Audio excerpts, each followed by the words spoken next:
नंदुरबार जिल्हा पोलीस अधीक्षक श्रवण दत्त, अपर पोलीस अधीक्षक आशित कांबळे, गुन्हे अन्वेषण विभागाचे पोलीस निरीक्षक हेमंत पाटील, नंदुरबार शहर पोलीस ठाण्याचे पोलीस निरीक्षक हेमंत कुमार पाटील यांनी मला पोलीस कस्टडीत जातीवाचक, अश्लील व वाईट शिवीगाळ केल्या प्रकरणी मी माननीय मुख्य न्यायदंडाधिकारी नंदुरबार यांच्या न्यायालयामध्ये दिनांक 30 सप्टेंबर 2025 रोजी तक्रार दाखल केली होती।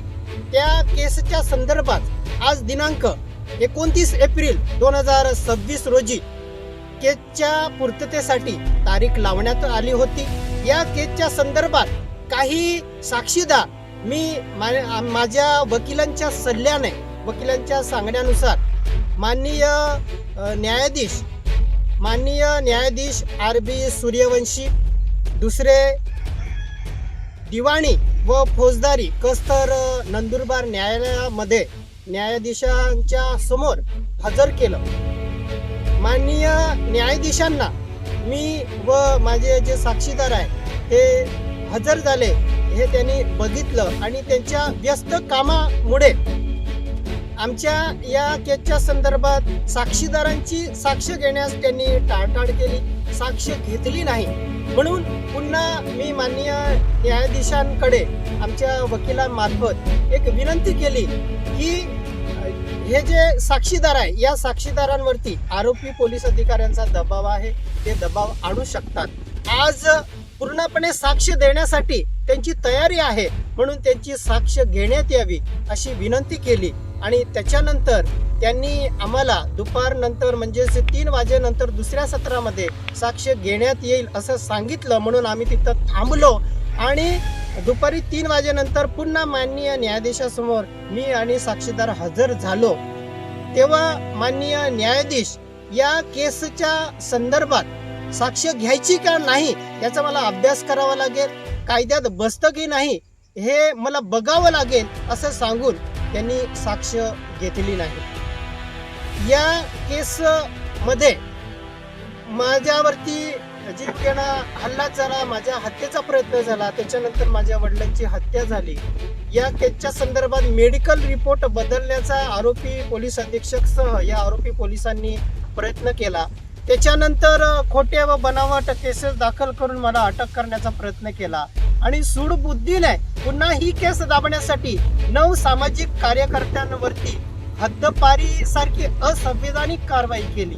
ह्या सगळ्या गोष्टी माननीय न्यायाधीशांना माहीत असताना त्यांनी साक्षीदारांची साक्ष घ्यायला पाहिजे होती।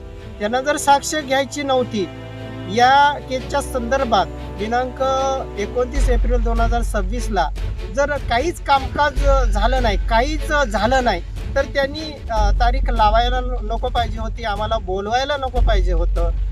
माझा वेळ वाया गेला, साक्षीदारांचा वेळ वाया गेला। साक्षीदार शिक्षण, मजुरी, कामधंदा करतात, ते सारखे साक्ष द्यायला कोर्टात येणार नाही। म्हणून हे मला असं वाटतं की माझी ही केस कमजोर करण्यासाठी हा प्रयत्न सुरू आहे। आरोपी पोलीस अधिकाऱ्यांना वाचवण्यासाठी हा प्रयत्न सुरू आहे का अशी शंका निर्माण होते। सरकारी अधिकारी आम्हाला न्याय देत नाही, पोलीस अधिकारी आमच्यावरती खोटे गुन्हे दाखल करून आमच्यावरती अत्याचार करून राहिले, पोलीस आम्हाला न्याय देत नाही।